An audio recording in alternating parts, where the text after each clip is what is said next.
saat itu aku ini boso kasare yo. Boso kasare aku ngomong. Aku wis Cina ora gelem dicinak-cinake meneh gitu.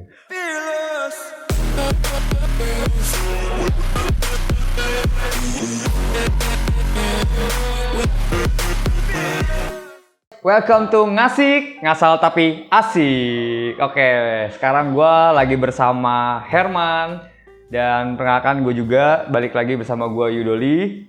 Gue di sini bersama bintang dari Mr. Global. Anjay. Ya, seorang model yang udah go internasional yang mewakili 2019 ya. Ya, ya. 2019. Herman, gue mau minta sharing dari lu dong. Gimana sih pengalaman lu di dunia model, di dunia pageant gitu? Pengalaman di dunia model pageant. Kan yang gua tahu lu pertama ikut Koko Cici. Ya, ya. Jogja ya? Ya, Jogja. Dia juara juga di Koko Cici Jogja. Habis itu baru ke Mr. Global. Oke, ya. yang megang 2019. Nah, gua mau tahu dong sharing dari lu nih. Ini ala Jogja banget ya. Ala Jogja banget. Medok-medok gimana gitu. Jadi ini sebenarnya sebelum dari Koko Cici aku sudah mulai dari di tahun 2015. Itu aku ikut salah satu pemilihan cover majalah Kamus Max waktu itu. Dan waktu itu aku juara di social media social media winner waktu itu. Social media winner. Nah di itu 2015 habis itu aku off sampai di tahun 2018 karena aku waktu itu fokus sama BEM, waktu itu jadi presiden BEM-nya. Oke. Itu di tahun 2017. 2016-nya aku jadi wakil UKM di UKM di Nyanyi waktu itu PSM, Paduan Suara Mahasiswa, terus kayak habis itu ke BEM, terus dari 2018 itu aku baliklah ke dunia pageant. Kenapa? Saat itu kan terus aku mau menggarisbawahi ini lompat-lompat ya. Iya, mau menggarisbawahi kan model dan pageant bagiku itu beda. Jadi ini gue mau ngasih tahu kan pageant itu kan nggak banyak yang tahu ya. Dan mereka taunya itu model kan. Nah ini Herman mau menjelaskan nih model dengan pageant itu berbeda. Bagiku pageant itu beyond model. Ketika model itu hanya menampilkan sebuah kayak ketampanan, kayak bagaimana kayak bisa membuat orang tuh melted dengan tampilan fisik. Pageant itu dari hati dan sampai ke fisik dan sampai ke hati orang yang dituju lagi. Oke. Gitu. Jadi kenapa saya terus akhirnya ke pageant, ke yang Koko Cici itu karena sebenarnya dorongannya bukan karena fisik. Oke. Dorongan waktu itu aku ke Koko Cici Jogja adalah aku memikirkan waktu itu lagi panas-panasnya Jogja tentang isu perpecahan di tengah-tengah kebinekaan. Dan selama 1 tahun aku di BEMU, aku pengen kayak gimana sih cara aku bisa menyebarkan virus persatuan ini loh. Oke. Karena banyak antek-antek yang ingin memecah saat itu. Aku mungkin merasanya bukan antek-antek ingin memecah, tapi banyak pemahaman seseorang yang belum sadar akan pentingnya persatuan. Dan lagi-lagi aku menceritakan ini. Jadi karena di BEMU aku punya kesempatan untuk bertemu dengan seorang seniman yang saya adore. Itu Sujiwo Tejo. Beliau mengatakan kayak ya besok kalau kamu jadi guru, karena konteksnya guru kan di kampus, kayak jadi guru, ingatkan ke murid-muridmu kalau dari mana mereka berasal. Mereka punya mimpi-mimpi yang seperti apa, tapi kalau mereka nggak ingat dari mana mereka berasal, mereka susah. Loh kenapa gitu? Nah ibarat gini, kalau konteks Jogja nih, kamu mau ke Kaliurang, tapi kamu nggak tahu kamu dari mana, kamu nggak akan bisa sampai. Kalau kamu tahu kamu dari kota Jogja, berarti kamu ke utara. Kalau kamu dari Semarang, berarti kamu dari Semarang ke selatan. Kalau kamu dari Magelang, berarti kamu ke timur. Saat itu kayak, oh iya, aku harus tahu dari mana aku berasal gitu. Dan saat itu aku memikirkan, aku tuh pengen membawa tentang kebinekaan persatuan gitu. Tapi terus kayak saat itu aku ini boso kasare yo. Boso kasare aku aku wis Cina ora gelem dicinak-cinake meneh gitu. Ya bahasa kasar banget sih. Maksudnya kayak aku punya darah keturunan Tionghoa, tapi aku orang Indonesia. Betul. Tapi saat itu aku belum berani speak up bahwa kayak ya udah aku tuh keturunan Tionghoa loh. Dan saat itu aku seakan-akan kayak ya udah ayo bersatu tanpa aku harus menunjukkan bahwa ini loh identitasku. Dan di saat itu aku tersadar bahwa oh ya perjuanganku nggak sampai sini. Akhirnya aku ikutlah Koko Cici Jogja. Luar biasa.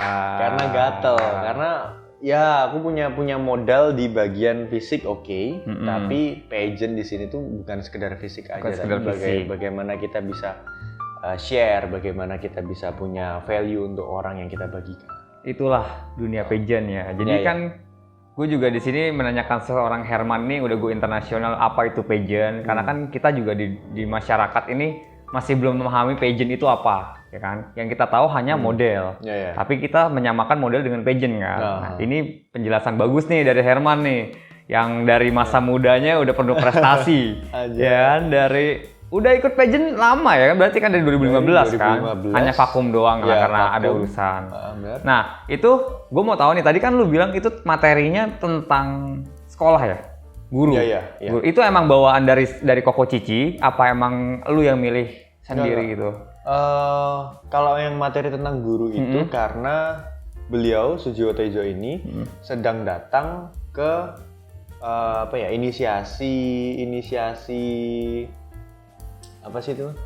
inisiasi fakultas. Oke. Nah, fakultasnya yang dia datengin saat itu adalah Fakultas Keguruan dan Pendidikan. Makanya waktu itu aku masih bersatu sebagai BEMU, presiden BEM. Terus kayak oh ya udah. Terus kalau yang Mr. Global ini yang sampai dia go internasional ya. Ini prestasi paling hebat dari seorang Herman di sini. Ini di Mr. Global ini udah dapat benefit apa aja sih lu dari Mr. Global ini? Kalau ngomong benefit ya, everything happens for a good reason. Oke. Jadi bahkan dari pengalaman aku waktu itu deket sama cewek lain waktu itu. Jadi apa tuh? Itu pas kapan tuh? Ini contoh buruk. Gak apa-apa. Kenapa di 2015 itu aku bisa ikut model? Nah, ini kan kita belum tahu kan kisah pertamanya dia ikut model apa gimana kisah tuh? Pertamanya tuh aku waktu itu pacaran 5 tahun. Nah, tapi deket sama cewek lain tuh 6 orang. Bosok. Nah, ini gila ya. Gue gak tahu loh 6 orang loh. Nah, gue 2 aja gak berani men. Gue 2 aja gak berani loh. Dia 6 anjir. Terus gimana? Ya itu kayak, nah karena ya kamu 2 aja nggak berani kan, aku 6. Akhirnya aku mendapatkan penyesalan yang mendalam saat itu. Oke. Nah, 5 tahun habis itu yang berarti 1 tahun lebih dari 1 orang gitu kan, 1,2 orang. Benar. Nah, yang terakhir ini aku merasa sangat bersalah. Akhirnya aku merelakan untuk ya udah kita putus sama yang 5 tahun. Sampai 5 tahun. Tapi yang 5-nya lagi sama yang setelah ini, yang terakhir kan ada 6 nih, yang 5-nya lagi udah. Oh, itu 5-nya udah. Iya, berarti masih udah. 1 nih. Masih 1. Sampai sekarang? Udah beres juga. Udah beres juga. Nah, lalu yang sekarang? Yang sekarang ada lagi. Sekarang ada lagi. Iya. Tapi ada. Ada. Masa udah terkenal go internasional nggak ada? Kan nggak mungkin, ya. Aduh. Nah, lanjutin. Terus gimana? Yang satu ini dia dulunya kecilnya model. Akhirnya dia ngajakin aku, ayo dong ikut ini pemilihan, kita bareng-bareng gitu. Ya udah, aku baru ikut ke sana. Nah, itu sebenarnya pengalaman yang sangat menggugah hatiku saat itu. Karena di satu sisi sebenarnya aku hancur. Aku kayak ngerasa kayak, aduh aku sudah mengkhianati hati orang. Aku sudah bikin hati anak orang itu sakit gitu loh. Kayak aku juga nggak enak sama keluarganya, sama mamanya waktu itu. Tapi kayak ya sudah. Oh. Nah, tapi terus karena aku akhirnya berusaha untuk ya udah aku gentle, aku nggak deserve untukmu saat ini karena aku istilahnya aku sih bajingan gitu. Bad to be good ya. Ya. Akhirnya aku merasa kayak ya udah aku buruk nih, terus aku mundur. Tapi aku mundur dan aku mencoba untuk jalan sama yang baru ini. Yang baru ini terus akhirnya aku malah jadi ke dunia model. Karena dari dunia model itu, kalau aku nggak mulai dari situ, aku nggak akan bisa ikut ke Cici, aku nggak bakal ikut jadi Mr. Global dan lain-lain. Gue mau taunya sih gini, pas pengalaman lu di model sama di pageant, itu sama nggak? Beda ya? Model sama pageant sebenarnya konsepnya waktu ke modelhan itu sebenarnya sudah nyerempet ke pageant. Oh, udah hampir sama. Sudah hampir sama. Karena yang dipertimbangkan adalah semacam karakter, bagaimana kita bisa bersahabat dengan teman-teman sesama finalis waktu itu. Itu sebenarnya konsepnya hampir sama. Tapi pengalaman modelnya itu setelah itu aku dapatkan dan ternyata beda jauh dari pengalamanku sebagai pelaku pageant. Oke. Jadi selama di dunia model kayak ya udah ini ada job, ada calling ya sekarang. Oke, datang kayak oh yang lain kok pada tidur ya, pada ini. Iya. Oh ya udah. Oh, aku ini kayak aku pengen ngajak ngomong gitu kayak ya udah sebatas itu terus kayak selesai gitu.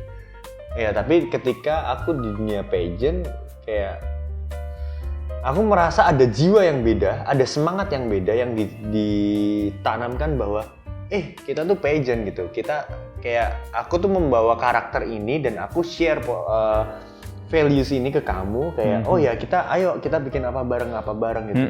Dan itu kayak orang ngomong inner beauty. Nah, ini inner beauty. Oke, inner beauty-nya tuh berarti emang membawakan sebuah kesan yang baik lah ya ke semua orang gitu lah ya. Yang gue tahu, kita begitu sudah memenangkan sebuah pageant di negara ini misalkan, dan kayak lu lah, udah go internasional, maka lu harus membawakan sebuah materi. Iya. Nah, gue mau tahu apa sih yang udah lu bawain di sana gitu, di atas panggung gitu. Yang saat itu menjadi semangatku di internasional adalah ketika aku inget banget aku mulai ini dari aku ngomong tentang kebinekaan. Kebinekaan itu waktu lu di Koko Cici. Koko Cici. Iya. Ini pun juga semangat yang kenapa aku akhirnya ke Mr. Global karena ya dari Koko Cici aku sebenarnya pengen ke tingkat nasional. Dan sebenarnya ada kesempatan di Koko Cici Indonesia. Tapi saat ini pada saat itu ada tawaran nih, ini ada Mr. Global bisa mewakili Mr. Global Jogja DIY bisa ke Indonesia, dan ketika Indonesia bisa didapat kita bisa share ke internasional. Kenapa enggak gitu? Oke. Ada kesempatan untuk menuju ke sana. Ya udah aku ambil. Jadi yang aku bawa dan aku sampai ke internasional dan sampaikan bahwa this is Indonesia itu adalah bagaimana kita, mungkin aku sebagai orang Indonesia yang saat ini kayak di dalam kayak merasa wah ini masih kurang, ini masih belum sinkron antara pemahaman suku A dan suku B, pemahaman tentang penerimaan seseorang secara pribadi terhadap satu kelompok yang lain gitu. Masih banyak konflik. Banyak konflik. Tapi ketika aku coba untuk menarik yang lebih jauh, aku melihat Indonesia tuh ada berapa suku, berapa agama, berapa budaya di sini dan bahasanya juga macam-macam, dan ini masih bisa jalan loh. Dan negara lain belum tentu gitu. Negara lain yang punya multilingual, punya bahasa yang berbeda aja, itu kayak ya kita tahu kayak mereka punya konflik tersendiri gitu. Padahal cuma 2, padahal cuma 3 gitu. Yang kita beribu-ribu kayak gini kayak benar ya. Udah. Padahal Indonesia itu kayakan apapun ya di sini sebenarnya ya. Dan aku bisa ngomong kayak ya di Indonesia aku masih punya PR terhadap Indonesia bahwa ini loh tentang penerimaan belum tentu bisa berjalan dengan baik. Tapi kamu bisa contoh loh Indonesia, kalau Indonesia punya beragam budaya kayak gini dan Indonesia masih berdiri tegak sampai sekarang. Iya. Gitu. Herman, gila emang gak sia-sia dia ke go internasional ya. Lu masuk the best waktu itu favorit ya? The best favorit ya? Di internasional pun lu jadi sebagai orang yang terfavorit juga kan? Banyak portal pageant yang merekomendasikan ke yang atas gitu. Tapi pada akhirnya secara formal nih di internasional itu aku membawa top 6. Pengalaman dia tuh dari muda udah berprestasi. Nggak, tapi ini bukan hal yang untuk disombongkan ya. Betul. Karena aku punya satu pengalaman yang cukup menggugah hatiku saat itu. Wah, ini apa nih? Ini apa nih? Di Koko Cici waktu itu kakekku meninggal. waktu setengah-tengah aku karantina. Itu di hari kedua aku karantina dan aku ditelepon kayak, oh ini Ngkong meninggal gitu. Kayak terus, oh yaudah, aku pulang nggak ya gitu, pulang nggak gitu. Terus kayak nanti ini sia-sia, tapi aku sangat sayang sama kakekku gitu. Terus mamaku bilang, udah kamu lanjutin aja perjuanganmu di situ, Ngkong juga tahu kok, dia juga pasti terima, dia pasti akan dukung kamu. Oke, berarti emang secara resmi itu setiap pageant itu begitu proses karantina emang nggak boleh kemana-mana gitu ya? Sebenarnya boleh aja ketika aku mau mementingkan keluargaku boleh. Oke. Dan aku nggak akan peduli dengan ketika memang aku mau pergi, aku pergi gitu. Karena ya udah tergantung pertimbanganku, tapi kuncinya adalah aku mau mempertimbangkan apa ini, gitu kan. Nah terus kayak nggak deh, aku memilih untuk stay dan aku memilih untuk berjuang di sini. Karena toh juga aku pulang juga kakekku juga sudah nggak ada. Aku cuma mendoakan dari sini, dari selama aku waktu karantina aku doain aja. Dan aku rasa aku sudah punya konektivitas terhadap kakekku sendiri bahwa ya aku dekat dengan kakekku saat itu. Nah, terus menjelang akhir nih, menjelang waktu mau grand final, terus habis itu kayak ada sebelumnya talent show di hari kedua terakhir, habis itu terus ke hari terakhirnya grand final. Malam itu aku nangis. Malam sebelum itu, sore gitu kan, waktu prepare gitu kayak di kamar mandi, nggak tahu kenapa, kayak rasa ini kayak aduh sedih gitu. Karena keluarga kan, keluarga yang lagi Dan sedihnya kayak bukan kayak aduh kakekku kenapa, enggak, tapi kayak aku rindu kayak aku pengen mereka bahkan kumpul, mereka lihat bisa melihat lu di atas panggung gitu kan, ada itunya juga, ada bumbu-bumbunya banyak gitu kan. Nah itu di hari kedua juga, terus hari kedua aku gugup banget karena aku harus jawab pertanyaan. Ini memang memberikan pageant kan kayak brain, beauty, behavior, talent gitu kan. Iya. Brainnya juga gimana, kayak knowledge-ku gimana, aku pikiran masih kacau ya. Aku gugup dan aku cuman punya pikiran bahwa aku pengen juara saat itu. Dan terus aku cuman doa, kelihatannya aku nggak bisa deh. Aku nggak bisa, kayak cuman aku bilang, Tuhan kalau memang aku dikasih kesempatan untuk juara ya udah kasih, tapi aku nggak minta itu. Aku intinya aku pengen melakukan yang terbaik aja di atas panggung, itu udah cukup buat aku. Saat itu kayak oh ya udah, dan terus kayak terus ternyata menang. Ternyata karena jawaban itu aku menang, dan terus setelah itu kayak aku merasa oh ya udah, ini bukan karena aku kok, ini karena Tuhan gitu. Kayak ya Bari aku nggak bisa sombong karena aku melakukan yang terbaik aja, udah cukup. Gila, ini cerita histori dari seorang Herman ya.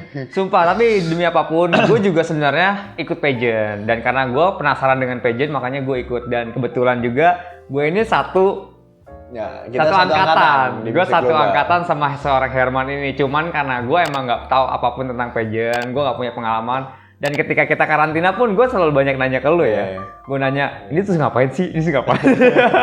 Sampai kayak orang gila lah pokoknya ya kan di situ. Gue di karantina itu kayak nggak tahu apa-apa, jadi kayak anak bawang gue di sana gitu. Jadi makanya gue kesini tuh mau memberitahu kalian semua apa itu pageant, apa itu model. Dan gue kebetulan bisa ketemu Herman nih, karena Herman ini kan sekarang udah sibuk lah ya. Udah punya banyak profesi. Selama pandemi ini kerja di mana, Man? Selama pandemi ini aku kerja sebagai kerja utama gym supervisor. Supervisor. Ya, di gym and pool supervisor di satu hotel di Jogja. Nah, itu terus abis itu aku sebelum itu sudah merintis usaha one stop service kayak produk digital. Itu sesudah adanya sebuah pandemi COVID sekarang ini atau menjelang itu? Sebelumnya. Aku sudah punya bayangan kalau sama rekanku fotografer dan dia tuh kayak orang seniman banget, dan dia tuh punya pikiran kayak ayolah kita bikin gitu. Oh ya ayo gitu. Akhirnya kita kerjasama one stop service, kayak aku punya, kamu mau cari apa, kayak social media management aku bisa gitu. Kayak kamu minta foto aku bisa, minta desainin aku bisa, bahkan sampai musik aku bisa, community profile gampang gitu. Jadi kayak one stop service, kamu pengen apa, lu mau apa lu mau gua ada gitu kan. Iya, gila. Ini satu contoh ya guys. Jadi ini pembawaan pesan dari seorang Herman. Tadi dengan historinya kalian pasti tahu lah. Itu seru yang ini. Aku jadi pengen cerita dikit nih. Ini banyak orang yang merasa membuat suatu usaha terus habis itu ketimpa pandemi itu sangat susah dan kayak malah hancur gitu. Semangatku waktu itu sama temenku ini cuman berpikir bahwa ya udahlah, untuk sementara kayak kita nggak usah mikirin duit, kita nggak usah mikirin apa, kamu masih punya pegangan uang, aku juga masih ada pegangan uang, terus kayak ya sudah, kita sambil jalan ini aja gitu. Kita usaha desain, akhirnya kita buat free photo produk. Jadi ke semua kayak siapa yang mau, kamu cukup kirimin barangmu aja, kita fotoin, kita langsung balikin sebarangmu juga gitu. Nah, rata-rata mereka ya ada barang, ada baju, ada yang kasih kayak ya harus makanan gitu kan. Makanan dan makanan pun kita nggak mau terima untuk kayak kita makan gitu. Silakan, kayak kita dikirimin, oke, kita foto, kita balikin. Supaya apa? Karena banyak orang yang punya potensi-potensi yang bagus selama pandemi ini, tapi terus kayak ya mereka nggak punya foto yang bagus, sayang gitu. Ada minuman jahe gitu udah enak banget gitu, tapi kayak ya dia nyebarnya dengan foto biasa, foto handphone biasa. Jadi gitu. Orang nggak tertarik. Nah, terus habis itu kita fotoin lah. Nah, dan selama itu kita jalanin terus dari ya relatif awal pandemi sampai terus kayak menjelang ya sampai sebulan yang lalu itu kita berjalan. Dan kita semakin lama kan semakin uang semakin susah kan. Betul. Nah, kita berpikir kayak, aduh kalau gini terus kita makan apa ya? Gitu. Nah, bisa-bisa aku kurus nih, bisa-bisa masa otot habis nih. Gitu kan? Ini yang udah perjuangan loh. Ini udah perjuangan. Itu sebelum dia go internasional, badannya tuh masih normal aja, biasa aja.